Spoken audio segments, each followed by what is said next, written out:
Welcome to leaders talk. మనం మామూలుగా కొన్ని పేర్లు చెప్పుకున్నప్పుడు వాళ్ళు ఏదైతే మాట్లాడుతున్నారో ఆ మాట్లాడుతున్న విషయాల్లో లాజిక్తో పాటు మ్యాజిక్ కూడా ఉండాలని చాలామంది భావిస్తుంటారు. అలాంటి ఒక లీడర్ని వాళ్ళని మీకు తీసుకొచ్చారు మన ఛానల్కి. అందులో ముఖ్యంగా పేరుని నాని. ఈ పేరుకి పెద్దగా పరిచయం అక్కర్లేదు. కారణం ఏంటంటే అధికారంలో ఉన్నప్పుడు కానివ్వండి, అధికారంలో లేనప్పుడు కానివ్వండి, వైఎస్ఆర్సీపీకి సంబంధించిన పాయింట్ని కానివ్వండి, వాళ్ళకి సంబంధించిన వర్షన్ని కానివ్వండి చాలా గట్టిగా తీసుకెళ్తుంటారు. ఫైర్ బ్రాండ్ అనే పదాన్ని ఇక్కడ వాడడానికి అవసరం లేదు. ఎందుకంటే తను చాలా క్లియర్గా, నీట్గా, లాజిక్తో ఎదుటి వాళ్ళ నోరు మూయించడంతో పాటు ప్రజల్ని కూడా ఆలోచింపజేస్తారు అనేది ఆయనకున్న పేరు. ఈ మధ్యకాలంలో జరుగుతున్న పరిణామాలు 2 సంవత్సరాల పాటు కూటమి ప్రభుత్వం అధికారంలోకి వచ్చిన తర్వాత జరుగుతున్న సంఘటనలు ఏవైతే వాటిపైన ఒకసారి విశ్లేషించే ప్రయత్నం చేద్దాం. మనతో పాటు పేరుని నానిగారు బీఆర్కే స్టూడియోలో ఒకసారి ఆయనతో మాట్లాడే ప్రయత్నం చేద్దాం. సార్ నమస్తే. మొత్తానికి ఫైర్ బ్రాండ్ అని కాదు, కానీ మీరు మాట్లాడేటప్పుడు చాలా లాజిక్గా ఎదుటి వాళ్ళని కన్విన్స్ చేసేందుకు అవకాశం ఉన్నట్టుగా మాట్లాడతారు అనేది ఒక పేరు ఉంది. అదే సందర్భంలో అధికారంలో ఉన్నప్పుడు మాత్రం పవన్ కళ్యాణ్ను లేకపోతే ఆయనకు సంబంధించిన అంశాలని ఎక్కువగా విమర్శించారు అన్న ఒక చెడ్డ పేరు కూడా ఉంది. ఈ రెండింటిని మీరు ఎలా చూస్తారు? అండ్ మీకు సంబంధించిన అది బాధ్యతనా లేకపోతే ఇంకేదన్నా బియాండ్ దట్ అనుకోవాలంటారా? అంటే మీరందరూ కూడా పవన్ కళ్యాణ్ పక్షపాత అంటే మీ ఛానల్స్, టీవీ మాధ్యమాలు లేదా ప్రచార మాధ్యమాలన్నీ కూడా ఆయన సినిమా హీరో అవటం వల్ల కానీ ఎందుకున్నా కానీ తెలియదు, పవన్ కళ్యాణ్ పట్ల మీ అందరికీ చాలా చెప్పలేనటువంటి ప్రేమ కనపడుతుందండి. ఎందుకు కనపడుతుందంటే మేము పవన్ కళ్యాణ్ని తిట్టామని, పవన్ కళ్యాణ్ని అది చేసామని, ఇది చేసామని. సరే, ఇది పవన్ కళ్యాణ్ అనే ఆయన జగన్మోహన్ రెడ్డి గారిని, వైఎస్ఆర్ కాంగ్రెస్ పార్టీ వాళ్ళని, వైఎస్ఆర్ కాంగ్రెస్ పార్టీ విధానాలను కాకుండా వైఎస్ఆర్ కాంగ్రెస్ పార్టీ నాయకుల్ని వ్యక్తిగతంగా దూషించినప్పుడు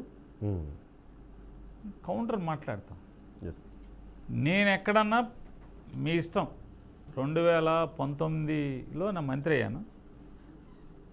అక్కడి నుంచి పవన్ కళ్యాణ్ గారు కూడా కొద్దిగా యాక్టివ్గా ఉన్నాడు, లేదా అంతకుముందు కొద్దిగా 2017-18 నుంచి తీసుకోండి.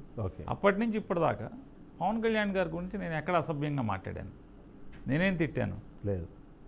అంటే పవన్ కళ్యాణ్ గారు అంటే మీరందరూ ఏమంటున్నారంటే మొత్తం మీడియా ప్రపంచం అంతా పవన్ కళ్యాణ్ గారు ఆయన ఏదైనా మిమ్మల్ని తిడతాడు, మీరు భరించండి. ఎట్లా ఉందంటే మీడియా అందరికీ, మీడియా ప్రపంచానికి అదేదో ఒక సినిమాలో మహేష్ బాబు గారి సినిమాలో విలన్ అంటాడు, మీరు గిల్లించుకోవాలి తప్పితే ఎదురు మాట్లాడకూడదని. అంటే మీరు పవన్ కళ్యాణ్ గారితో తిట్టించుకోవాలి తప్పితే మీరు ఎదురు మాట్లాడకూడదు అన్నట్టుగా ఉంది. ఏ రోజు నేను పవన్ కళ్యాణ్ గారిని దూషణ చేయలేదు. ఆయన ఆలోచన సరళిని, ఆయన నడవడికని, రాజకీయ ఎత్తుగడల్ని, ఆయన రాజకీయ నడకని, ఆయన అడుగుల్ని ఎత్తి చూపి ఇదిగో ఇది తప్పు కదా, మీకు మీరే సిగ్గుపడిపోతే ఎట్లాగండి, నిన్నెట్లా, మొన్నట్లా, అటు మొన్న ఎట్లా అనేది ఆయనకి ఆ వీడియోలతోనో లేకపోతే ఈతో మాట్లాడామండి. సహజంగా పవన్ కళ్యాణ్ గారు ఏంటంటే రాజకీయ నాయకుడిగా కంటే కూడా, ప్రజాబలం కంటే కూడా మా కులబలం మీద ఆయన ఆధారపడి రాజకీయాలు చేస్తాడు కాబట్టి అందరికీ భయం. ఓకే, పవన్ కళ్యాణ్ గారిని అంటే ఎందుకు కాపులు అలుగుతారు, కాపులు కోపం వస్తే ఆయన తిడితే తిట్టించుకుందాం, ఏం చేద్దాం, మన కర్మ అనుకుని నేనేంటంటే ఆయనతో నేను కూడా సహజంగా ఆయన పుట్టిన కులంలో నేను పుట్టాను కాబట్టి ఆయన తిడితే మనం ఎందుకు ఊరుకోవాలి? ఆయన విమర్శించాడు, అలా కాదు నువ్వు విమర్శించే అర్హత మీకు ఎక్కడ పవన్ కళ్యాణ్ గారు? ఇది కదా మీ ఆలోచన ఇది, నేను మీ మాట ఇది, నిన్న ఇలా అన్నారు, ఇవాళ ఇలా అన్నారు, ప్రశ్నిస్తా అన్నారు, ప్రశ్నించట్లేదు, ప్రతిపక్షాన్ని ప్రశ్నిస్తున్నారు, అధికార పక్షాన్ని మీరేం మాట్లాడతలేదు, తప్పులు జరుగుతున్నా, ఇదే మేము మాట్లాడేది. దాన్ని పవన్ కళ్యాణ్ గారిని తిట్టారు, పవన్ కళ్యాణ్ గారిని అది చేశారు, ఇది చేశారు. రాజకీయాల్లో తిడితే మామూలుగా ఊరుకుంటారు ఏంటండి? విమర్శిస్తే మామూలుగా ఊరుకుంటారేంటి? ఇప్పుడు నేను ఎవరిని విమర్శించాను, ఊరుకుంటారేంటి? వెంటనే కౌంటర్ ఇస్తారు. మేమన్నా భగవంతులేండి, పవన్ కళ్యాణ్ గారు ఏమైనా దేవుడా, నేనేమన్నా దేవుడినా? చంద్రబాబు నాయుడు గారు, జగన్మోహన్ రెడ్డి గారు, పవన్ కళ్యాణ్ గారు వీళ్ళెవరు దేవుళ్ళు కాదు, అందరూ మనుషులే, అందరూ ప్రజానాయకులు. ప్రజలకు సేవ చేస్తామని వచ్చారు, సేవ చేస్తామని వచ్చి సేవ మర్చిపోయి తిడతంటే మా అవతల ఊరుకుంటాడండి. అయితే ఈ నేపథ్యంలో గతంలో అధికారంలో ఉన్నప్పుడు చాలా వాయిసెస్ ఉండేవి వైఎస్ఆర్సీపీ నుంచి. ఇప్పుడు అధికారం పోయిన తర్వాత ఆ వాయిసెస్ చాలా తక్కువ అయిపోయినాయి. అందులో మీరు సింహభాగము అంటే కౌంటర్స్ ఇవ్వడం కానివ్వండి, రెస్పాన్స్ ఇవ్వడంలో ముఖ్యంగా జగన్మోహన్ రెడ్డి తరఫున మాట్లాడే ఒక వ్యక్తిగా మీరు ఎక్కువగా కనిపిస్తున్నారని కూడా ఒకటి ఉంది. అంటే ఏంటి, జనాలు అంటే నాయకులు ఎక్కువ మంది రెడ్ బుక్ పేరుతోనో లేకపోతే ఇంకో దారితోనో వేధింపులు జరుగుతున్నాయనే అంశం కారణంగా ఏమైనా వెనక్కి తగ్గారా, లేకపోతే ప్రత్యేకంగా మీరు ఈ బాధ్యతను ఏమైనా తీసుకున్నారా? సరే, ఇవన్నీ రాజకీయాల్లో బాధ్యతలు ఏముంటాయండి, ఎవరెవరు పిలిచి బొట్టు పెట్టరు. ఎవరికి ఇవన్నీ కూడా రాజకీయాలు ఎట్లా ఉంటాయంటే అండి, ఇదంతా కూడా ఆ, ఈ చర్మవ్యాధులు లాంటివి.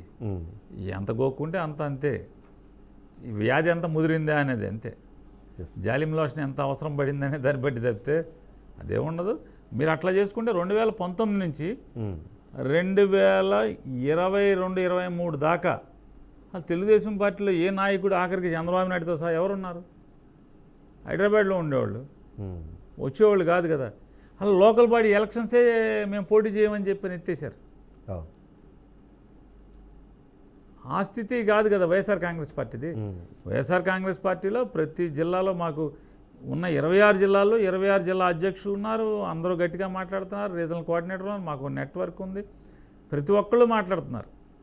కాకపోతే నేను బెజవాడకి దగ్గరగా ఉంటాను కాబట్టి, మచిలీపట్నంలో ఉంటాను కాబట్టి, మీరు హెడ్ ఆఫీస్కి దగ్గరలో ఉంటాం కాబట్టి నేను తరచుగా స్పందించడం ఎక్కువగా ఉంటుంది. తప్పితే అందరూ ఎవరు ఊళ్ళో వాళ్ళు మాట్లాడుతున్నారు. తిరుపతిలో మాట్లాడేవాళ్ళు, కర్నూలులో, అలాగే వైజాగ్, రాజమండ్రి, కాకినాడ, ఎక్కడ పడితే అక్కడ అందరూ మాట్లాడుతూనే ఉన్నారు.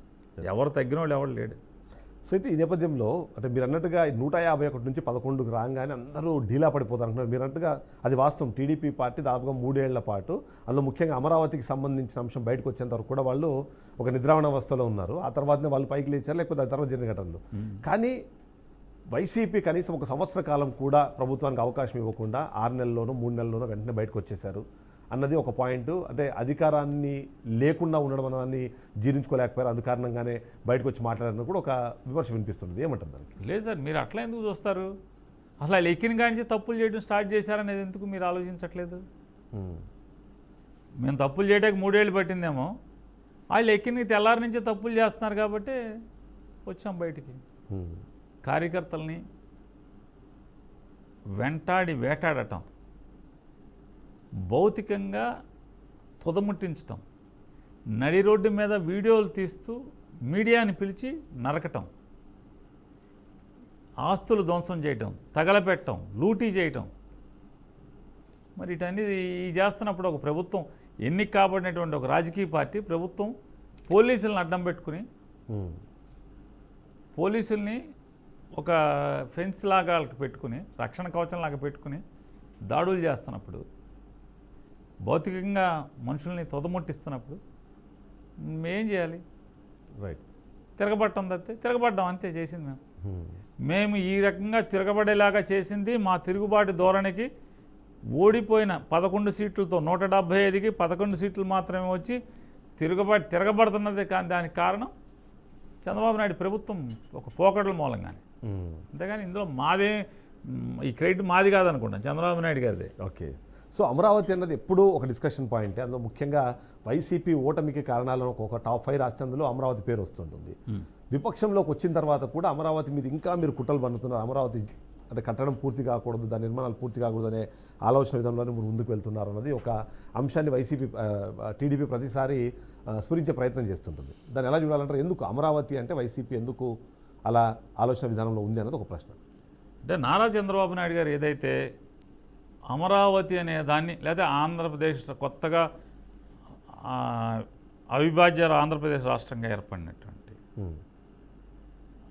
ఆ ఆంధ్రప్రదేశ్ రాష్ట్రానికి రాజధాని లేకపోవటం, ఆ రాజధానికి నేను నిర్మాణం చేస్తాను, నా 40 ఏళ్ల అనుభవాన్ని రంగరించి ఎక్కడా నయా పైసా అప్పు తేకుండా, రాష్ట్రానికి భారం కాకుండా, రాష్ట్ర ప్రజలకి అది ఇబ్బంది కలగకుండా నేను ఒక సంపద సృష్టిలాగా దాన్ని తయారు చేస్తానని చెప్పి ఆయన చెప్పి, కానీ ఇవాళ ఆంధ్రప్రదేశ్ రాష్ట్రాన్ని కాదు రాష్ట్ర ప్రజలందరినీ కూడా మరొక 100 ఏళ్ల పాటు 200 ఏళ్ల పాటు తాకట్టు పెట్టి ఆ రాజధాని నిర్మాణం చేసే ప్రయత్నం చేస్తున్నాడు. కాబట్టి ఆ రాజధాని నిర్మాణం పేరుతో ప్రజాధనాన్ని దోచుకునే ప్రయత్నం చేస్తున్నాడు, దోచుకుంటున్నాడు. కాబట్టి అవినీతి, అమరావతి అనేది అవినీతితో మునిగిపోతుంది. కాబట్టి వర్షం నీళ్లతోనో వాగు నీళ్లతోనో కాదు, అవినీతి వరదతో మునిగిపోతుంది అమరావతి. కాబట్టి చెప్తున్నాం. అంతేగాని ఇది తప్పు, ఇది ఈ రకంగా రాష్ట్ర ప్రజల్ని, రాష్ట్ర ప్రజల భవిష్యత్తుని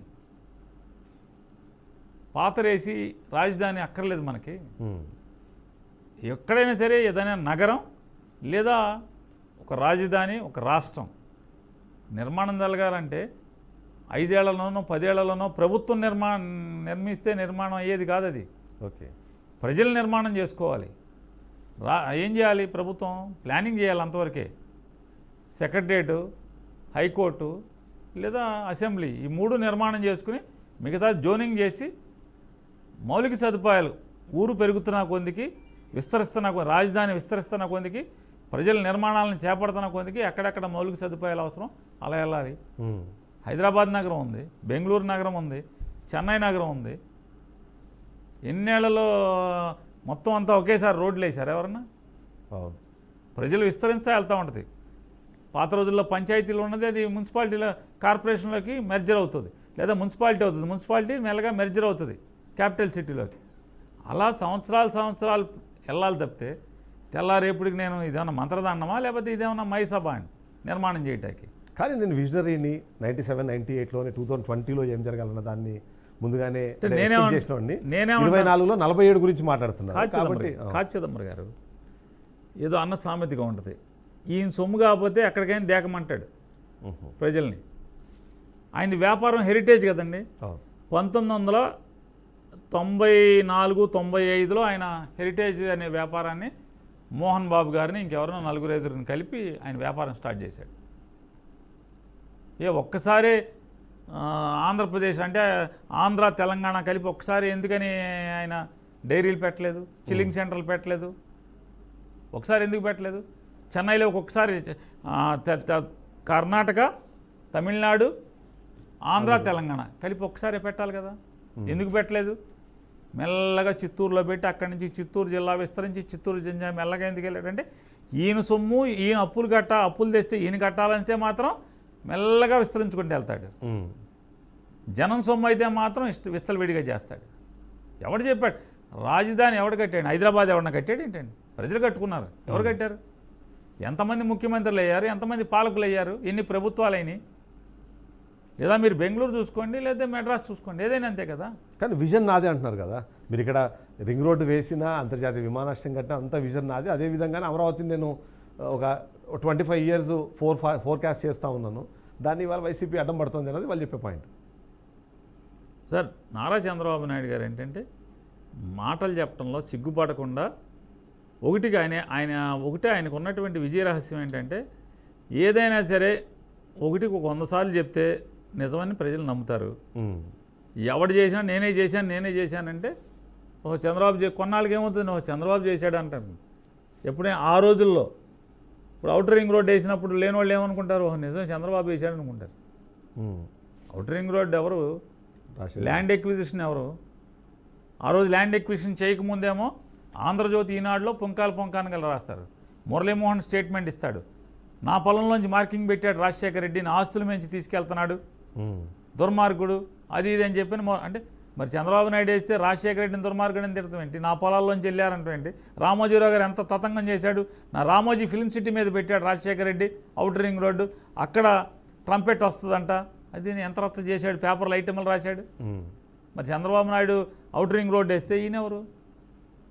ప్లానింగ్ రాజశేఖర రెడ్డి, దాని అలైన్మెంట్ ఫిక్స్ చేసింది రాజశేఖర రెడ్డి గారు, దానికి లోన్ తీసుకొచ్చింది రాజశేఖర రెడ్డి గారు, దానికి టెండర్లు పిలిపించింది రాజశేఖర రెడ్డి గారు, దాన్ని అంటే డిజైన్ చేసింది ప్రజలు రోడ్డు మీద తిరిగేలాగా రోడ్డు నిర్మాణం చేసినట్టు కూడా రాజశేఖర రెడ్డి గారు. మీరు ఏదైనా నేనే అవుటర్ రింగ్ రోడ్ అంటే ఎవడు చెప్పాలి? ఆ రోజు ఉన్నవాడికి తెలుసు ఇవన్నీ. ఇవాళ అప్పటి నుంచి ఇప్పటిదాకా దాదాపు 30 ఏళ్ళు అయిపోయింది. 30 ఏళ్ళ అప్పుడున్న వాళ్ళందరూ ముసలాళ్ళు అయిపోయి ఉంటారు. ఇప్పుడు కొత్త తర్వాత చంద్రబాబు ఏంటి, కొత్త కుర్రోళ్ళందరూ కూడా అవుటర్ రింగ్ రోడ్ చంద్రబాబు వేసాడనమాట అని. ఇక్కడ సాఫ్ట్వేర్కి వచ్చాం, ఐటీ పార్క్స్కి వచ్చేప్పటికి నేదురుమల్లి జనార్దన్ రెడ్డి గారు లేఅవుట్ చేశాడు. ఆ లేఅవుట్ చేసిన దాంట్లో ఒక ప్లాట్లో ఎల్ఎన్టీకి డెవలప్మెంట్కి ఇచ్చాడు. అంతకుమించి ఆయన ఏం చేశాడు? సైబర్ టవర్స్ డెవలప్మెంట్కి ఇచ్చాడు. అంతకుమించి ఏమైనా కనీసం దాని ముందు రోడ్డు కూడా 4 లేన్ చేయలేదు కదా. టోటల్గా పంజాగుట్ట చౌరస్తా నుంచి గచ్చిబౌలి దాకా 4 లేన్ చేసింది రాజశేఖర రెడ్డి గారే కదా. మౌలిక సదుపాయాలు కలిపింది. సెకండ్ ఫేజ్ పార్క్ ఎక్స్పాన్షన్ తీసుకొచ్చింది, 2వ ఫేజు, 3rd ఫేజు ఇవన్నీ చేసింది రాజశేఖర రెడ్డి గారు కదా. మాట కేసీఆర్ గారు ఒక మంచి మాట అంటారు, ఒకటి చేసేది ఏంట్రా బాబు, ఎవడు చెప్పాడు ఇది? నేదురుమల్లి జనార్దన్ రెడ్డి మొదలెట్టాడు. తర్వాత వచ్చిన ప్రతి ముఖ్యమంత్రి కంటిన్యూ చేసుకుంటారు. ఇతోధికంగా ఎవరి పాత్ర వాళ్ళు పోషించారు. కులీ కుతుబ్ షా నుంచి కేసీఆర్ దాకా మేము అందరి పాత్ర ఇతోధికంగా ఉంది. ఎవడరా తండ్రిని నేను చెప్పుకుంటాకని చెప్పి ఆయన బోల్డ్ సార్లు తిట్టాడు. అట్లా చంద్రబాబు నాయుడు గారికి ఏదైనా సరే అంటే నేను ఇప్పుడు ఏం చెప్తాడు, కంప్యూటర్ నేనే కనుక్కున్నా అంటున్నాడు, సెల్ ఫోన్ నేనే తెచ్చా అంటున్నాడు. వాస్తవం అది. ఇప్పుడు రేపేమన్నాడు, ఏఐ అదే అంటున్నాడు, క్వాంటమ్ కంప్యూటర్ నేనే కనిపెట్టాను అంటున్నాడు. భారతదేశంలో క్వాంటమ్ కంప్యూటర్ నేనే తీసుకొచ్చాను. కానీ బెంగళూరులో ఆల్రెడీ సరే ఇది ఏంటంటే ఆయనకి ఇలా చెప్పుకోవటం అలవాటు. కానీ వాస్తవానికి మా భయం మా కళ్ళకు కనపడుతున్నది, ఆంధ్ర రాష్ట్ర ప్రజలకు కనపడుతున్నది ఏంటంటే కేవలం 29 గ్రామాల కోసం ఆంధ్ర రాష్ట్రంలో ఉన్నటువంటి 5 కోట్ల మంది ప్రజల యొక్క భవిష్యత్తుని, వాళ్ళ జీవితాలని పణంగా పెట్టి తాకట్టు పెట్టినా కూడా ఆ రాజధాని పూర్తవదు. సంపద సృష్టిస్తామంటాడు. ఈ రోజుకే దగ్గర 60-70 వేల కోట్ల రూపాయలు అప్పు చేశారు అమరావతి పేరు మీద. 60-70 వేల కోట్ల రూపాయలకి వాళ్ళు మొన్న నారాయణ గారు చెప్తాడు, ఏమంటాడు, ఇప్పుడు 5,000 ఎకరాలు ప్లాట్లు మిగిలిన మా దగ్గర, ప్రభుత్వం దగ్గర ఈ ప్లాట్లు అమ్మేసేస్తే అప్పు తీర్చేస్తాం వడ్డీతో సహా అంటాడు. వడ్డీ ఏమో 10% వడ్డీ. 5,000 ఎకరాలు మిగిలిందంటాడు. చంద్రబాబు నాయుడు గారేమో గజం 7,500 కొన్నాడు. ఎంత అవుతుంది సార్? మొత్తం 18,000-19,000 కోట్లు వస్తుంది ఇవాళ దాని వాల్యూ. ఇంకా ముందెళ్తే ఎంత వస్తుంది? 30,000, 40,000, 50,000 కోట్లు. వడ్డీలు ఎంత తెచ్చింది? 60-70 వేల కోట్లు. ఇంకా అక్కడితో ఆగేది లేదు. అది ఇంకెక్కడికి వెళ్ళి ఆగుతుందో తెలీదు. అది 1,00,000 కోట్లకి వెళ్తుందా, 2,00,000 కోట్లకి వెళ్తుందో తెలీదు. మరి దాని వడ్డీలు ఎంత అవుతుంది, అప్పు ఎంత అవుతుంది? ఈ 5,000 ఎకరాలు బతికెంత? 5,000 ఎకరాల కథ ఎంత? అంటే ఫినాన్షియల్ ఆస్పెక్ట్ పక్కన పెడితే, అంటే ఆయన నిర్ణయం కానివ్వండి, ఆలోచన కానివ్వండి, అది సస్టైనబుల్ కాదు అని మీరు చెప్పడానికి ఏదైనా స్పెసిఫిక్ రీజన్స్ ఏమైనా చూడాలంటారా? ఇదే చెప్తున్నాం కదండి. అసలు మీకు వరద వస్తుందంట, వర్షాకాలం వస్తే వరద వస్తుంది అమరావతి మీదకి. ఆ వరద కోసం అని చెప్పని రిజర్వాయర్స్ నిర్మాణం చేస్తున్నారు. రిజర్వాయర్లు నిర్మాణం చేసి దాదాపుగా 1,000 కోట్ల రూపాయలతో లిఫ్ట్లు పెడుతున్నారు, 1,000 కోట్ల రూపాయలతో మోటార్లు పెడుతున్నారు. అది రాజధాని ఎట్లా అవుతుందండి? అంటే ఎందుకంటున్నాయి, ఎవరి కోసం? ఈ రాష్ట్రానికి ఒక నిజంగానే పాడికొండలాగా ఉండాలి, బంగారు బాతులాగా ఉండాలి రాజధాని అనేది. వాళ్ళ హైదరాబాద్ ఉంది, తెలంగాణకి బంగారు బాతు కదా అది. కానీ వాళ్ళు మాకు అమరావతి ఏంటి పరిస్థితి? దారుణమైన పరిస్థితి కదా. అందుకోసమే చెప్తున్నా, ఇక చాలు, కట్టిపెట్టండి. అసెంబ్లీని కట్టేశారు, అయిపోయింది. ఇక అక్కడితో ఆపేసుకుని మనం మచిలీపట్నం, విజయవాడ, గుంటూరు, దీన్ని బట్టి ఈ మూడిట్లో ఆల్రెడీ అభివృద్ధి చెంది హైవేస్ నిర్మాణం అయిపోయినాయి, భూమి ఉంది. ఇప్పుడు ఆ పాయింట్ అడుగుతున్నారు. ఇప్పుడు మొన్నటిదాకా మీరు అడిగింది అమరావతికి చట్టబద్ధత తీసుకురండి అని. చట్టబద్ధత వచ్చింది, దానికి సంబంధించిన ఒక యాక్టివిటీ జరుగుతుంది అనగానే వెంటనే మీరు మావిగన్ అనే ఒక కొత్త ఐడియా. చట్టబద్ధత తీసుకురండి మేమల్లా. నారా చంద్రబాబు నాయుడు గారు మోడీ గారి దగ్గరికి వెళ్ళి అడుక్కున్నాడు, చట్టబద్ధత కల్పించండి, చట్టబద్ధత కల్పించండి. మేమేం ఆయన్నేం అడగల. ఇది ఫస్ట్ నుంచి జగన్మోహన్ రెడ్డి గారు ఎక్కిన దగ్గర నుంచి ఇది కరెక్ట్ కాదండి. ఈ రకమైనటువంటి అమరావతి రాజధాని నిర్మాణం చేయడం వల్ల రాష్ట్రాన్ని తాకట్టు పెట్టి రాష్ట్ర ప్రజల భవిష్యత్తుని అంధకారంలోకి నెట్టుతూ ఇట్లాంటి రాజధాని ప్లాన్ చేయడం అనేది పాలకులుగా ఎవడున్నా, అది జగన్ ఉన్నా, చంద్రబాబు ఉన్నా, ఎవరున్నా ఇది తప్పు, ఇట్లాంటివి చేయకూడదు అంటాడు. సో మావిగన్ అనే ఐడియా తీసుకొచ్చింది సరే, దానికి అంటే ఒక చట్టబద్ధత వచ్చింది. మీరు అన్నట్టుగా రెండో విడత భూ సమీకరణకు సంబంధించి కొంతమంది అబ్జెక్షన్ రైజ్ చేసే నేపథ్యంలో మావిగన్ అనే ఐడియా తీసుకొచ్చింది కేవలం దీనికి వచ్చిన ఆ క్రెడిట్ని పక్కన తప్పించడానికి.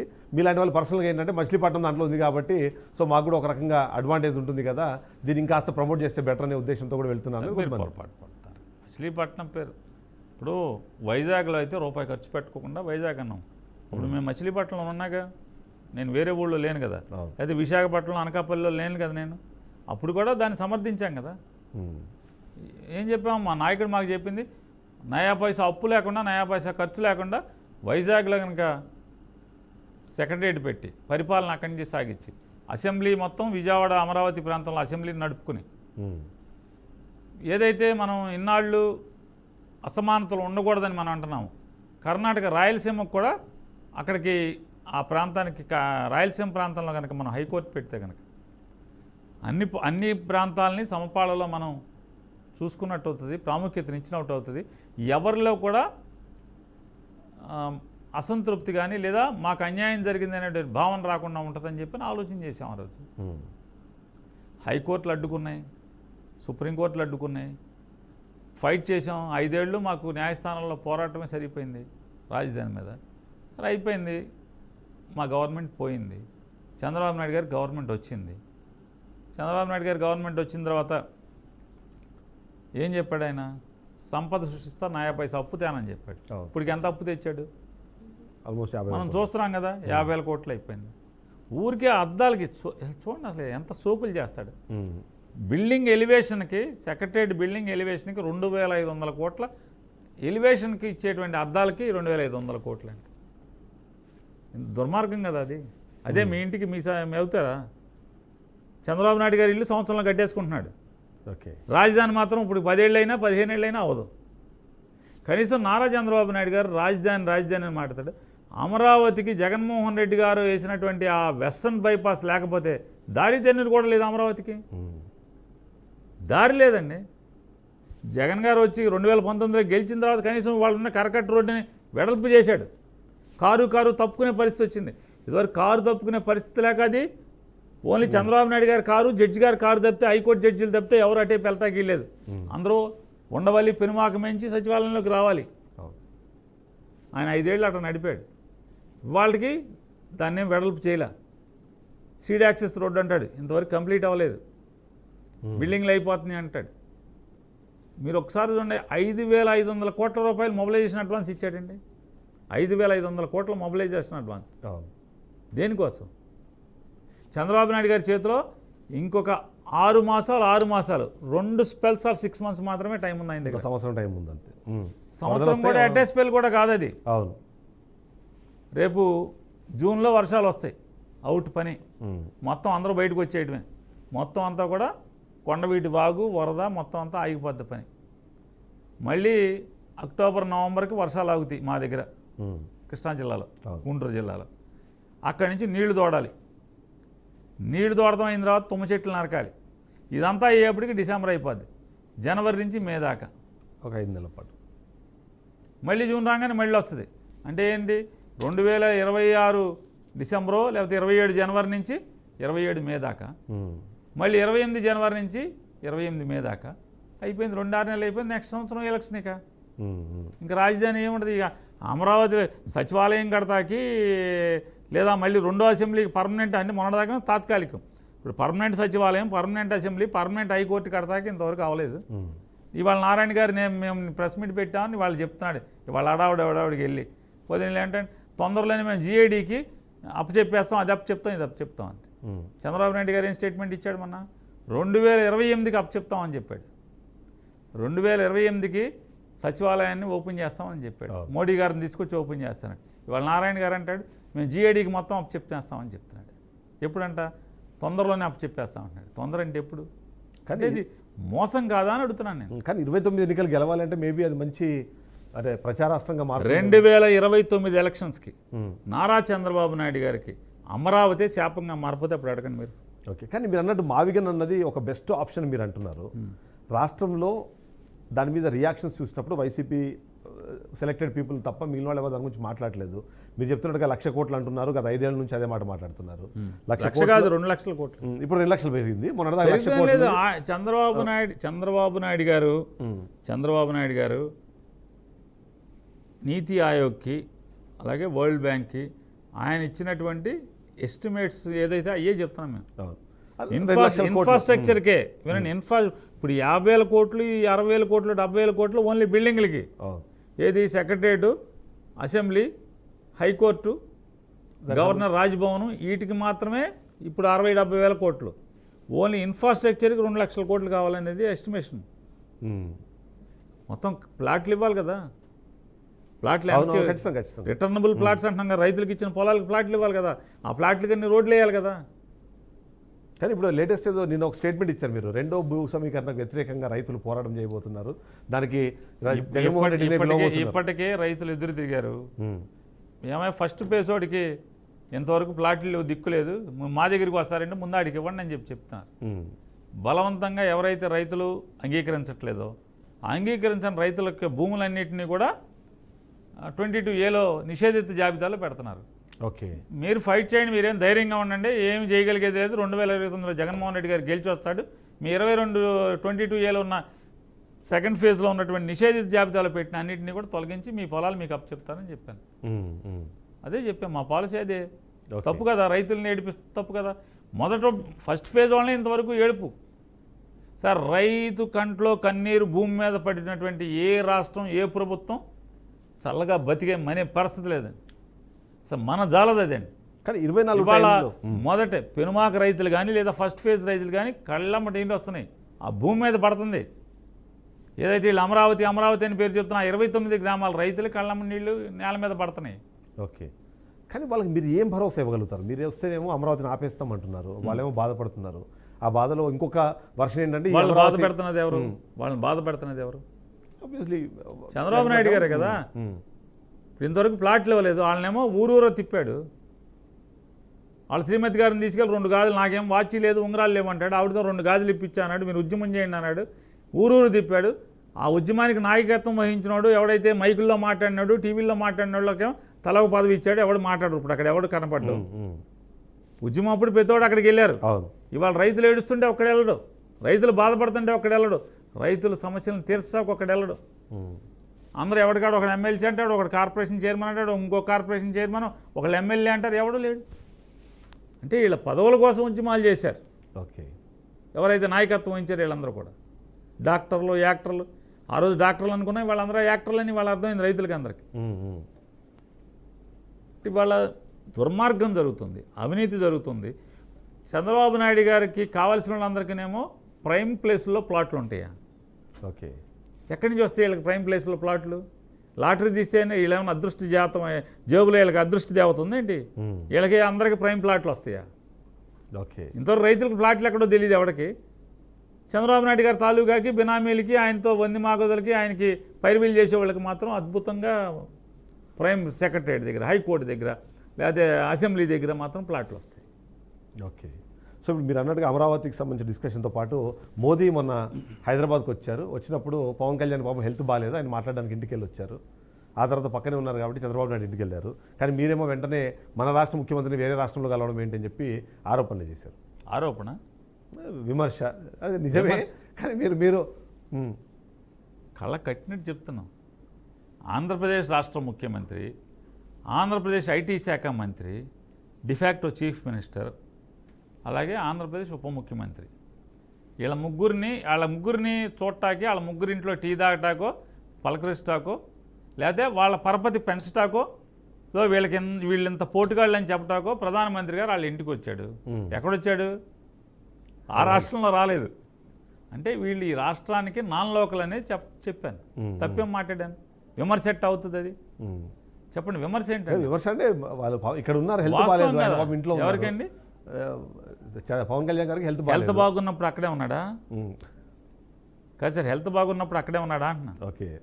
ఇక్కడే ఉంటున్నాడుగా. హెల్త్ బాగున్నా ఇక్కడే ఉంటున్నాడు, హెల్త్ బాగోపోయినా ఇక్కడ ఉంటున్నాడు, షూటింగ్ అన్నా ఇక్కడే ఉంటున్నాడు, అన్నిటికీ ఇక్కడే ఉంటున్నాడు ఆయన. ఇక్కడే ఉంటున్నారు కదా. అవును, అవును. మరి ఇక నేనేం మాట్లాడా? నేను ఆరోపణ ఏముంది, అదే విమర్శ ఏముంది? నేను మాట్లాడింది వాస్తవం.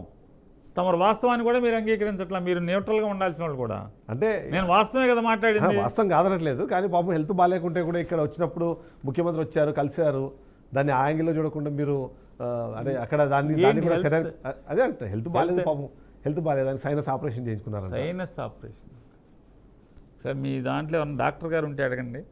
సైనస్ ఆపరేషను ఎన్నాళ్ళు రెస్ట్ కావాలి, ఎన్నాళ్ళు హాస్పిటల్లో ఉంచుతారు? తప్పు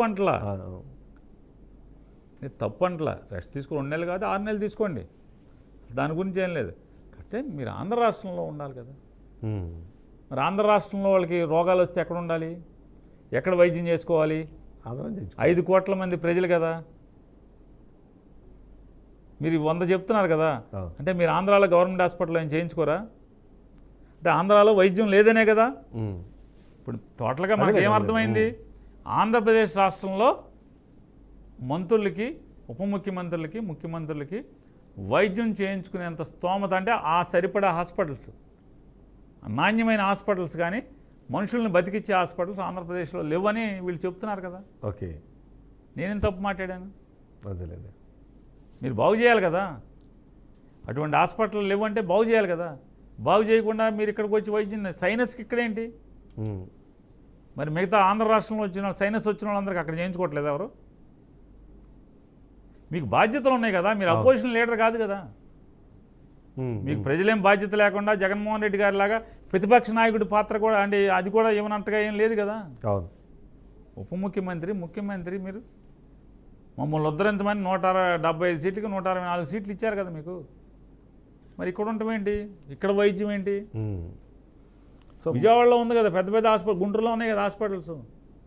సో ఒకసారి మచిలీపట్నం పాలిటిక్స్ని మాట్లాడే ప్రయత్నం చేస్తే, మొన్న ఒక వ్యక్తి ఇంటిని కూల్చివేసే ప్రయత్నం చేస్తారు. ఆయనేమో జనసేనకు సంబంధించిన వ్యక్తి. కానీ ఆ రియాక్ట్ అయింది మాత్రం కిట్టును, మీరు రియాక్ట్ అయ్యారు దాని మీద. ఏంటంటే ఆయన అంటే అక్కడ ఏ ప్రాతిపదికన మీరు వెళ్ళారు? జనసేన అంటే పడట్లేదన్నా, లేకపోతే ఆయన జనసేన అయినా సరే మేము ఆయన కూడా దగ్గర తీస్తున్నామని చెప్పే ఒక మెసేజ్ ఇచ్చే ప్రయత్నం ఎలా చూడాలంటారు దాన్ని? మానవత్వం ప్రాతిపదికన వెళ్ళాం. ఒక దుర్మార్గం జరుగుతుంది, అధికారాన్ని అడ్డం పెట్టుకుని కిరాతకం చేస్తున్నారు, దాన్ని అడ్డుకుంటాకి వెళ్తాకి తప్పే ఉంది. అది న్యాయం అయితే మేము ఏమైనా చేస్తే, లేదా అది ధర్మంగా రూల్స్ అంటే అంత ధర్మంగా చేస్తుంటే మేము వెళ్తే పోనీ అనుకోవచ్చు. ముందు రోజు వెళ్ళారు, అన్యాయం ఏంటి అంటే తెలుగుదేశం మంత్రి గారికి అన్ని రకాలుగా ఏజెంట్లుగా ఉండేటువంటి వ్యక్తి డబ్బులు అడిగాడు. ఆ పేటలో ఎవడైనా ఇల్లు కడితే డబ్బులు ఇవ్వాల్సిందే. వీళ్ళని అడిగితే వీళ్ళు ఏం చేశారు? పొగరుగా మాట్లాడారు. ఎందుకు పొగరుగా మాట్లాడారు? ప్రభుత్వం మాదే, జెండా మోసాం, మేము చెమట వచ్చాము, ఈ ప్రభుత్వం రావటానికి నాకు కూడా భాగం ఉందని చెప్పి పొగరుగా మాట్లాడారు. పొగరంటే అట్ట మేము డబ్బులు ఇవ్వటం ఏంటి? ప్రభుత్వం మాది, మేము ఇవ్వటం ఏంటి నీకు? మేము పని చేయలేదా? మేము కూడా పని చేసాం, మేము డబ్బులు ఇవ్వటం ఏంటి? తెలుసుకుందాం మంత్రి గారి దగ్గరే. మంత్రి గారి దగ్గరికి వెళ్ళారు, నా ఈగో హర్ట్ అయింది, మీరు కొట్టేయాల్సిందే అన్నాడు. ఓకే, కొట్టేశారు. కొడతామంట చిన్నగా కొట్టారంట. కమిషనర్ వాళ్ళేమో జాలిపడ్డారు, ఈ పాపం మనకెందుకని. తెల్లారి పొద్దున్నే 300 మంది పోలీసులను పెట్టారు, ఒక 6-7 సిఐలు, ఒక 20 మంది ఎస్ఐలు, హెడ్ కానిస్టేబుల్ కానీ మొత్తం ఒక 300 మంది పోలీసు పెట్టి ఆ ఇల్లుని పచ్చడి చేస్తే కానీ వాళ్ళకి. సో శత్రుకి శత్రువు మీకు మిత్రుడు అట్లాంటి ఏమైనా క్యాల్కులేషన్స్? నేను అట్లేం లేదు. ఎందుకు శత్రువులు ఏమవుతో నాకే శత్రువుకి శత్రువు మిత్రుడు అవ్వాల్సిన అవసరం ఉంది. పోనీ మళ్ళీ నేనేమన్నా వెళ్ళి వాళ్ళని బతిమాలేనా? నాయపురండి నేను చేస్తానండి. సానుభూతి ప్రకటించాం, అన్నీ చూసాం, ఇది చాలా కిరాతకం, తప్పు అని చెప్పి మాట్లాడాం. తప్పకుండా దీని మీద ఎవరెవరైతే బాధ్యులున్నారో వాళ్ళ మీద ఇవాళ కాకపోతే ఎప్పటికైనా చర్యలు తీసుకుందాం అని చెప్పొచ్చాం. లేదు ఫైట్ చేద్దామంటే మీతో పాటు మేము ఉంటామని చెప్పాం. అట్లాగే అండి, ఎప్పుడు కావాలంటే అప్పుడు మీ అవసరం ఎప్పుడు పడినా పిలుస్తున్నారు. ఆ రోజు కూడా వాళ్ళు ఫోన్ చేస్తేనే వెళ్ళాం. ఓకే, మాకు ఎంజాయ్ జరుగుతుంది, మాకు అండగా రమ్మని ఫోన్ చేస్తేనే వెళ్ళాం. సో వెర్బల్గా మీరు మాట్లాడుతున్నారు, గ్రౌండ్ లెవెల్కి ఏమో పేరుని కిట్టు వెళ్ళిపోతున్నారు. సో మీ ఇద్దరి కాంబినేషన్ అనేది చాలా బాగుంది. మీరేమో నేను రాజకీయాలు దూరంగా ఉంటామంటున్నారు, కానీ అట్ ద సేమ్ టైం ఆయన్ని ఎమ్మెల్యే గాను మిమ్మల్ని ఎంపీగా నిలబెడితే బాగుంటుంది. నేను జిల్లా అధ్యక్షుడిని సార్, వైఎస్ఆర్ కాంగ్రెస్ పార్టీకి కృష్ణా జిల్లా అధ్యక్షుడిని. నా పాత్ర నేను పోషించాలి కదా. నేను ఒక బందరే కాదు, గుడివాడలో అయినా, గన్నవరంలో అయినా, లేదా పామర్రు, అమినిగడ్డ, పెడన, పెనమలూరు, ఎక్కడైనా నా పాత్ర అదే. కిట్టు కోసం ఎట్లా నిలబడతానో మిగతా 6 ఇన్ఛార్జీల దగ్గర కూడా అట్లాగే నిలబడతాను. నా పాత్ర నాది అంతే. అదే గ్రౌండ్ లెవెల్లో తను వెళ్తున్నది అంటే ఎంతో కొంత అది మీకు అంటే ఏమంటారు పుత్రోత్సాహం లాంటిది ఏమైనా కలిగే పరిస్థితులు అట్లనే ఏమైనా కనిపిస్తున్నాయా మీకు? పనికొస్తాడు కొడుకు, రాజకీయాలకి ప్రజాసేవకు పనికొస్తాడు. అసెంబ్లీలోకి వెళ్ళే కళ్ళే కనపడుతున్నాయి, ప్రజల్ని ఆకట్టుకునే లేదా ప్రజల సమస్యలను విని మనసుతో దాన్ని ఏదైనా ప్రయత్నం చేద్దాం, పరిష్కరించే ప్రయత్నం చేద్దాం అనేటువంటి లక్షణాలు కనపడినప్పుడు న్యాచురల్గా సహజంగా ఆనందపడకుండా ఎట్లా ఉంటాం, మంచోళ్ళే పనికొస్తాడులే అనుకుంటాం. సో ప్రజల రియాక్షన్స్ ఏంటి? 2 years అయిపోతుంది, కూటమి ప్రభుత్వం అధికారంలోకి వచ్చింది, మీరు వద్దనుకున్నారు, వాళ్ళని కావాలని కోరుకున్నారు, ఇప్పుడు వాళ్ళ రియాక్షన్స్ ఎట్లా ఉన్నాయి మీకు? అసలు ఏమనిపిస్తుంది అసలు? సరే, ఇవాళ నేను చూసిన దాంట్లో కూటమి ప్రభుత్వం రావాలి, పవన్ కళ్యాణ్ ఒక 2 ఏళ్ళు, చంద్రబాబు నాయుడు ఒక 3 ఏళ్ళు ముఖ్యమంత్రులుగా ఉండాలి అని చెప్పి తపస్సు చేసి అమెరికా నుంచి మొదలుపెట్టి అంటార్కిటికా దాకా ఎవరెవరు కాపరాలు ఉంటున్నారో అందరూ పెట్టి బేడ సర్దుకుని ఊళ్ళోకి తీసుకొచ్చి అక్కడ 4 డబ్బులు సంపాదిస్తే ఇక్కడికి వచ్చి హైదరాబాద్ నుంచి, మెడ్రాస్ నుంచి లేదా బెంగళూరు నుంచి వాళ్ళ డబ్బులతో బస్సులు పెట్టి అక్కడి నుంచి ఓటున్న అందరినీ కూడా ఇక్కడికి తీసుకొచ్చి ఊళ్ళో ఇతోధికంగా బాగా గట్టిగా డబ్బులు ఖర్చు పెట్టి బూతుల దగ్గర వైఎస్ఆర్ కాంగ్రెస్ పార్టీ కార్యకర్తలతో అరవేర భయంకరంగా పోట్లాడి పై చేయి సాధించి విజయం సాధించిన తర్వాత 2 ఏళ్ల తర్వాత వాళ్ళ పరిస్థితి ఏంటంటే ఎందుకు వచ్చిన కర్మరా మనకి వీళ్ళ కోసమా మనం పనిచేసింది, మనం చెమటోడ్చి సంపాదించుకున్న సొమ్ము వీళ్ళ కోసమా, మనం అమెరికా నుంచి ఆఫ్రికా నుంచి కెనడా నుంచి పరిగెత్తుకొచ్చింది వీళ్ళ కోసమా, ఇట్లాంటి వాళ్ళ కోసమా? జగన్మోహన్ రెడ్డి లచ్చ రేట్లు నయం కదరా బాబు, మనకేదో మన కులం కాదని అనుకున్నాను తప్పితే అతనే బాగా చేశాడు కదా అని చెప్పని ఇవాళ ఆ రోజు అహర్నిశలు ప్రాణం పెట్టి పనిచేసిన వాళ్ళందరూ కూడా బాధపడే పరిస్థితిలో ఉన్నారు. ఓకే, ఎక్కడ దాకా ఎందుకంటే అమరావతిలో ఆవిడ ఎంపీ గారు అది అమరావతి కాదురా ఇప్పుడు అనంటారా అది కమరావతి అని ఆవిడ అంటారు. అక్కడేమో కమ్మారేమో కళ్ళం నీళ్ళు వస్తున్నాయి, కన్నీరు ముందు ఎవరికి చెప్పుకోవాలో తెలియదు. నారాయణ అంటే నారాయణ దగ్గరికి వెళ్తే ఆయనేమో ప్రతి వారం ఇవాళ వచ్చారా మళ్ళీ వచ్చే రేపు 25వ తారీఖు రండి మళ్ళీ వస్తాను, లేదా 15వ తారీఖు 25వ తారీఖు వెళ్తే 15వ తారీఖు రమ్మంటాడు, 15వ తారీఖు వెళ్తే 25వ తారీఖు రమ్మంటాడు. ఓకే, 2 సంవత్సరాలుగా అమరావతిలో పొలాలు ఇచ్చిన రైతులు రిటర్నబుల్ ప్లాట్లు రాని వాళ్ళందరూ కూడా 15వ తారీఖు 25వ తారీఖు 15వ తారీఖు 25వ తారీఖు సిఆర్డీ ఆఫీస్కి నారాయణ ఆఫీస్కి తిరగటమే. ఇక తిరుగుబాటు చేయగానే టీవీలో తిరగటం బిగించేశారు. మీకు ఏ టీవీ ఛానల్ కనపడితే ఆ టీవీ ఛానల్లో అమరావతిలో ఉన్నటువంటి అందరూ కమ్మారేంటి అందరూ తిడుతున్నారు, కమ్మారు రెడ్లు తిడుతున్నారు, కాపులు తిడుతున్నారు, ఎస్సీలు తిడుతున్నారు, బీసీలు తిడుతున్నారు, అందరూ తిడుతున్నారు. మా కాళ్ళలో గుజ్జు అరిగిపోయింది, మా కీళ్ళు అరిగిపోయినాయి, జాయింట్లు అరిగిపోయినాయి, మొత్తం రాష్ట్రం అంతా తిప్పారు మమ్మల్ని అమరావతి అని. వెంకటేశ్వర గుడికి అన్నారు, తిరుపతి వెళ్ళారు, తిరుపతి నుంచి మళ్ళీ శ్రీకాకుళం అన్నారు, అంతా నడిచాము. చివరికి ఇవాళ ఆ రోజు గుళ్ళకి నడిపించారు, ఇవాళ సిఆర్డీ ఆఫీస్కి నారాయణ ఇంటికి నడిపిస్తారని చెప్పి గోల చేస్తే చివరికి మీరు ఆగండి అబ్బో మంచి పనివాడిని పంపిస్తానని చెప్పని ఫేమసాన్ని పంపించారు. ఫేమసాన్ని యు నోర్మై గెట్అవుట్ బయటికి వెళ్ళండి, మీరు సెల్ ఫోన్ మాట్లాడతారు, నేను చెప్పిందే అంతే, మీరు ఎదురు మాట్లాడకూడదండి. నువ్వెందుకు ఇక్కడ అక్కడ అసలు అమరావతికి అతనికి ఏంటి సంబంధం? అమెరికాలో సంపాదించావు, అదేదో సాఫ్ట్వేర్ కనుక్కున్నావు, అదృష్టం కలిసి వచ్చింది, 5,000 కోట్లు సంపాదించావు, వచ్చావు 200 కోట్లు సందా ఇచ్చావు, 100 కోట్లు క్యాండిడేట్లకు ఇచ్చామని చెప్తున్నారు, మంత్రి అయి కూర్చున్నావు. అంతకుమించి అమరావతి కానీ అమరావతి రైతులు కష్టపడినట్టుగా తెలుగుదేశం కోసం పొలాలు ఇచ్చిన వాళ్ళు కష్టపడినట్టుగా దాంట్లో అద్దనా కష్టపడ్డామని చెప్తున్నా ఫేమసాన్ని. అట్లాంటి వాడిని తీసుకొచ్చి ఆడేమో ఈ రైతులను నోర్మీని అంటాడు, గెట్అవుట్ అంటాడు, నేను చెప్పిందే శాసనం అంటాడు. అట్లాంటి వాడిని వేసి వాళ్ళేమో అమరావతి రైతులందరూ అనుకున్నారు ఆ నారాయణ గండి 25 వెళ్తే ఆ 15 రమ్మనేవాడు, 15 కాకపోతే మళ్ళీ 15వ తారీఖు మళ్ళీ 25 రమ్మనేవాడు. మనం ఏదో సరదాగా తిరుగుతూ ఉండేవాళ్ళం, ఈడేవాడు వచ్చి అవమానిస్తున్నాడు మనని, పెనం మించి పొయ్యిలో పడ్డ సామెత అయిందని చెప్పని వాళ్ళు గోలాళ్ళు. సో కాటమనేని భాస్కర్ నిజాయితీ గల ఆఫీసర్ అని పేరుంది, భాస్కర్ని ఎందుకు తీశారు? తర్వాత కన్నబాబుని వేసుకున్నారు, కన్నబాబుని ఎందుకు తీశారు? ఇప్పుడు రాజుగారు ఎందుకు వచ్చాడు? రాజుగారికి ఏమో కోర్టు ఉండే కానీ మాట్లాడటంట ఆయన. ఓకే, ఇప్పుడు మీ కోర్టు ఉంది కదా, మీ కోర్టు లాంటి కోర్టు ఉంటే చెప్తే మనుషులు మాట్లాడటంట. సొక్కా ప్యాంటులు సొక్కాలు లుంగి వేసుకొచ్చి అసలు మాట్లాడే పని లేదు, బయట గెట్అవుట్ బయట ఆగమండి అంట. ఓకే, మరి కాటమనేని భాస్కర్ని ఎందుకు తీశారు? ఆయనకి అమ్మారే కదా, ఐఏఎస్ ఆఫీసరే కదా, సిన్సియర్ ఆఫీసరే కదా, భాస్కర్ని ఎందుకు తీశారు? మరి తర్వాత కన్నబాబుని సిన్సియర్ అని వేసుకున్నారు కదా, ఆయన కాపు పని కదా, మరి కమ్మ ఆఫీసర్ పని కాదు, కాపు ఆఫీసర్ పని కాదు, మరి ఇప్పుడు రాజుని వేసుకున్నారు. అంటే లోకేష్ గారు తానా అంటే తందానే ఆఫీసర్ని వేసుకుంటారు మీరు. రైతులకు న్యాయం జరిగిందా, న్యాయం చేస్తాడా అనే లెక్కలేదు ఎవరికి. వాళ్ళ బాధ ఎవడు తీరుస్తాడు? ఈ పట్టించుకోండి రా బాబు అని చెప్తున్నాం, 2 అప్పులు చేయబాకండి అని చెప్తున్నాం, ఈ రాష్ట్రాన్ని తాకట్టు పెట్టబాకండి, ఈ కట్టి పెట్టండి అని చెప్తున్నాం. ఫైనల్గా అంబట్రాంబాబు ఇంటి మీద దాడి, పేరినాన్ని అరెస్ట్ చేసేందుకు ప్రయత్నము, ఇది మీ కమ్యూనిటీలో ఏమైనా ఒక చిన్న అలజడిని ఏమైనా రేపిందా, లేకపోతే ఆలోచింపజేస్తోందా?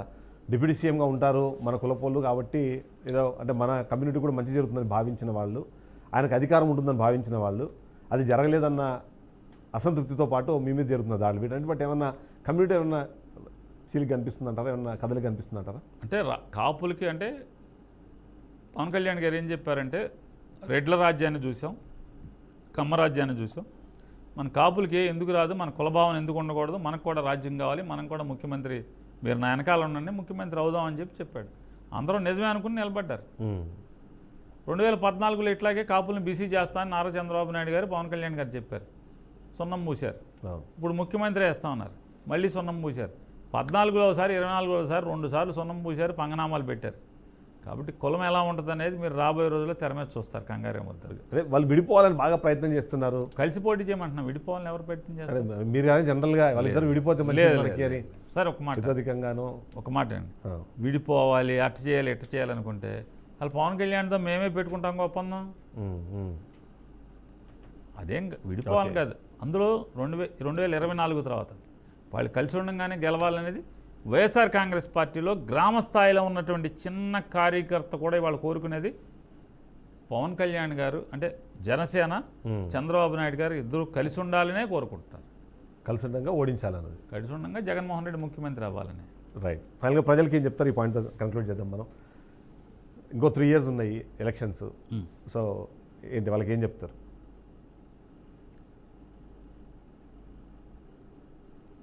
చంద్రబాబు నాయుడు గారి ప్రభుత్వం ఎన్ని బాధలు పెట్టినా భరిద్దాం, ఓర్మిగా భరిద్దాం. మితిమీరి బాధలు పెట్టే పరిస్థితి ఉంటే పోరాటం చేద్దాం. మీకు తోడుగా ధైర్యం చెప్పటానికి మీకు ముందు, అంటే మీరు ముందు పోరాటం చేస్తే మీ వెనక నిలబడటం అనేది కాకుండా మీకు ముందు మేము నిలబడతాం, పోరాటానికి ముఖంగా మేము ఉంటాం, పోరాటం చేద్దాం. ఎక్కడా కూడా వదిలిపెట్టేద్దు జీవితాన్ని, లేదా పణంగా వాళ్ళకి సాగిలి పడద్దు. మనం బతకాల్సిన పని లేదు. రైట్. ఆత్మగౌరవంతో బతుకుదాం. ఈ ప్రభుత్వం తిరగబడితే ఏ ప్రభుత్వం కూడా, ప్రజలు తిరగబడితే ఏ ప్రభుత్వం కూడా చేయగలిగేది లేదు. ఇవాళ రేట్లు ఏ రకంగా ఉన్నాయి, అది డీజిల్ రేట్లా, పెట్రోల్ రేట్లా, నిత్యావసర సరుకుల రేట్లా, మీ ఇష్టం వచ్చింది ఏ రేటు చూసుకున్నా కూడా ఏ రకంగా ఉంది. కూటమి ప్రభుత్వం దేన్ని కంట్రోల్ చేస్తుంది? ప్రతి దాంట్లో అందరి దగ్గరికి దోచుకోవటం తప్పితే, ప్రజల్ని పీడించుకుంటే తప్పితే, ఆఖరికి రిజిస్టర్ ఆఫీసులో ఆస్తి కొనుక్కొని రిజిస్ట్రేషన్ చేయాలంటే ఎమ్మెల్యే పర్మిషన్ కావాలి. ఇంటి పన్ను మారాలంటే ఎమ్మెల్యే పర్మిషన్ కావాలి. ఇంట్లో పంపు కావాలంటే ఎమ్మెల్యే పర్మిషన్ కావాలి. కొన్ని ఇంటి ముందు రోడ్డు కావాలంటే ఎమ్మెల్యే పర్మిషన్ అంటే అర్థం ఉంది. ఇంటి ముందు మురికాలో కట్టాలంటే ఎమ్మెల్యే పర్మిషన్ కావాలంటే అర్థం ఉంది. మన ఆస్తులు మనం కొనుక్కుంటే కూడా, మన పొలానికి మనం శిస్తేయించాలంటే ఎమ్మెల్యే పర్మిషన్ కావాలి. మనకు పాస్ పుస్తకం కావాలంటే ఎమ్మెల్యే పర్మిషన్ కావాలి. నారా చంద్రబాబు నాయుడు గారే ఇప్పటికీ ఉదయగిరి నియోజకవర్గం, పామరు నియోజకవర్గం, ఇంకా ఇట్లాంటి చాలా నియోజకవర్గాల్లో ఇప్పటికీ ఆయన పబ్లిక్గా చెప్పాడు వీళ్ళు చెడిపోయారు ఎమ్మెల్యేలని. ఆయన ఏమనుకుంటున్నారు, ఇద్దరు నారా చంద్రబాబు నాయుడు గారు, పవన్ కళ్యాణ్ గారు కూర్చుని నా 22 సీట్లు టీడీపీలో నుంచో పెడతాను, నీ 22 సీట్లు జనసేన సీట్లో టీడీపీలో నుంచో పెడతాను, టీడీపీ సీట్లో మీరు నుంచోండి, వ్యతిరేకత పోద్ది అనుకుంటారు. వ్యతిరేకత మీ ఎమ్మెల్యేలు మించి దాటిపోయి ఇప్పుడు మీ ఇద్దరి మీదకు ఉందనేది వీళ్ళిద్దరికి తెలియట్లా, లేదా నటిస్తున్నారు.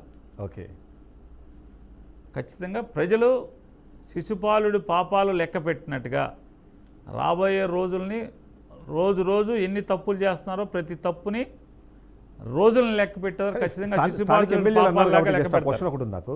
స్థానిక ఎమ్మెల్యేల మీద అసలు భయంకరమైన వ్యతిరేకత వచ్చేసింది అన్నదాన్ని ఆల్రెడీ డిస్కషన్ టాపిక్లో చాలా సీరియస్గా మాట్లాడుతుంది ఎవరు కాదు, మీరు అన్నట్టు చంద్రబాబు నాయుడు డైరెక్ట్ మాట్లాడుతున్నారు. ఏంటి ఆ స్థాయిలో ఎందుకు? చంద్రబాబు నాయుడు గారు ప్రభుత్వం ఖర్చులతో బహిరంగ సభ పెట్టి ప్రజలను పోగేసి ఎమ్మెల్యేని పక్కన కూర్చోబెట్టుకుని, జిల్లా అధికారులను పక్కన కూర్చోబెట్టుకుని ఎమ్మెల్యేని తిడతాడు, అధికారులను తిడతాడు. అధికారులను తిడతాం ఏంటి? నిన్న మొన్న కర్నూలు జిల్లాలో అక్కడికి వెళ్ళాడు, ఆ జిల్లా ఆఫీసర్ని తిడుతున్నాడు. అబ్బాయి ఏమయ్యా ఏం బాగాలేదు నీ పరిస్థితి. కాదు సార్, ఏం బాగాలేదు సార్, బాగోలేదని చెప్తున్నా కదా. ఈ నియోజకవర్గం బాగుంది, రాష్ట్రం బాగుంది, నీ జిల్లా బాగోలేదంటే. జిల్లా బాగోకుండా నియోజకవర్గం బాగుంటే జిల్లా బాగోకుండా ఎట్టా ఉంటుంది? జిల్లా బాగోకపోతే రాష్ట్రం ఎట్టా బాగుంటుంది? అంటే నేను పుణ్యాత్ముడిని, నాకు అంతా ఏం మైకిలు అంటకూడదు, పోతే ఎమ్మెల్యేలు పోవాలి, అధికారులు పోవాలి, అధికారుల మీద తిట్టేయాలి. సరే, ఎన్ని డ్రామాలు ఆడినా పాలకుల కంటే ప్రజలు చాలా తెలివైన వాళ్ళు. పాలకుల కంటే ప్రజలు తెలివైన వాళ్ళు. తమిళనాడులో నయా పైసా ఓటుకు డబ్బు తీసుకోకుండా ప్రభుత్వాన్ని తీసుకొచ్చారు. కాబట్టి వీళ్ళు గమనిస్తే మంచిది. నారా చంద్రబాబు నాయుడు గారు, పవన్ కళ్యాణ్ గారు ఎంతసేపు కులాల మధ్య చిచ్చు పెట్టి చలిగాగుదాం అనుకుంటున్నారు వీళ్ళు. ఆ రోజులు కాలం చెల్లిని ప్రజలు పాలకుల కంటే రాజకీయ నాయకుల కంటే పవన్కి మోటివేషన్ ఇస్తుందంటారా? మోటివేషన్ సంగతి నాకు తెలియదు కానండి. మోటివేషన్ సంగతి ఏమో కానీ దేవుడు ఎరుగు. ప్రజలైతే తప్పు చేసినటువంటి ఏ పాలకుల్ని వదిలే పరిస్థితి లేదు. ఓటుకు 2000 ఇచ్చి 1000 ఇచ్చినా కూడా వాళ్ళకి ఓటు వేయకుండా వీళ్ళు పాపాత్మలు, వీళ్ళు పనికిరారు అనుకుంటే వాళ్ళందరినీ కూడా నరికేసేసి రూపాయి ఇవ్వకపోయినా పర్లేదు, మనకు ఓటుకు డబ్బులు లేకపోయినా పర్లేదు, ఇతన్నే ఎన్నుకుందామని చెప్పినటువంటి పరిస్థితి అయితే దానికైతే మనకి ఇక్కడ ఎగ్జాంపుల్గా కనబడుతుంది. ఎస్, మనకి తమిళనాడు అంటే ప్రజలు తెలివైన వాళ్ళు, పాలకుల కంటే రాజకీయ నాయకుల కంటే కూడా ప్రజలు తెలివైన వాళ్ళు తెలివైన నిర్ణయం తీసుకుంటారు. కాబట్టి వీళ్ళు కులాలన్నీ మా కులం అని, మీ కులం నాయకులు ఏ కులం చేసినా ఏది ఆగేది లేదు. కులం అన్నా, మతం అన్నా, సనాతని అన్నా, అనాపాలజెటిక్ సనాతని అన్నా, కాషాయ బట్టలు కట్టుకున్నా, లేదా మా దేవుడు మీ దేవుడు, మీ యేసు ప్రభు మా వెంకటేశ్వర స్వామి, ఇట్లాంటి ఎన్ని డైలాగులు కొట్టినా ఏమీ చెల్లవు. రైట్. పాపాలు చేసిన వాళ్ళు మాత్రం పాలకుల్ని తెగనరగటానికి ప్రజలు ఎప్పుడు సిద్ధంగానే ఉంటారు. Yes, thank you so much Nani garu. Overall చూస్తే ప్రజలు ఏవైనా కష్టాలు పడుతున్నారో ఆ కష్టాలకు ఫుల్ స్టాప్ పడాలంటే ఇంకా 3 ఏళ్ల సమయం అయితే ఉంది, కానీ ఆ సమయం వరకు మీరు ఓపికగా ఉండండి. ప్రభుత్వం మారిన తర్వాత ఆ కష్టాల నుంచి మేము బయట తీసుకొస్తామని చెప్పి పెన్నంగా చెప్తున్నారు. ఇది వాళ్ళ లీడర్ స్టాక్. నెక్స్ట్ షోతో మళ్ళీ కలుద్దాం.